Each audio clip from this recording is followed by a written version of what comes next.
స్వర బాబీ కోసం వెతుకుతూ ఒక బాబుని అయితే లేపుతూ ఉంటుంది. ఇక ఆ బాబు అయితే ముసుగు తీసి చూసేసరికి స్వర ఒక్కసారిగా షాక్ అయిపోతుంది. ఏంటి ఇక్కడ కూడా బాబీ లేడా? ఈ పిల్లడు అచ్చం మా బాబీలానే ఉన్నాడు అని చెప్పి ఆ బాబీని చూసి చాలా బాధపడుతూ ఉంటుంది. అలా స్వర అయితే ఆ బాబుని చూసి అక్కడే కూర్చొని ఉండటంతో ఇంతలో ఇంద్ర అక్కడికి వచ్చి ఆ బాబుకి తనకు తగినంత సాయం అయితే చేస్తాడు.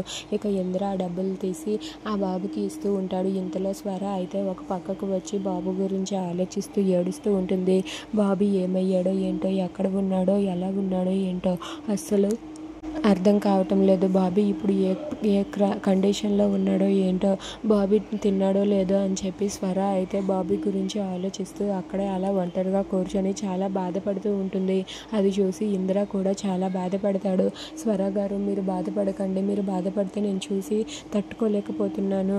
బాబీ ఖచ్చితంగా మనకు దొరుకుతాడు, అంతవరకు కొంచెం ఓపిక పట్టి ఉండండి స్వర గారు, ప్లీజ్ స్వర గారు, ఇలా బాధపడుతూ ఉంటే నేను చూడలేకపోతున్నాను అని చెప్పి ఇంద్ర అంటాడు. ఆ మాట విని అక్కడ ఉన్న స్వర అయితే ఆ ఇంద్ర మాటలు పట్టించుకోకుండా బాబీ గురించి ఆలోచిస్తూ ఏడుస్తూ ఉంటుంది. అలా బాబీ కోసమే తనైతే ఆలోచిస్తూ కన్నీళ్ళు పెట్టుకొని అక్కడే అలా కూర్చొని ఉండిపోతుంది.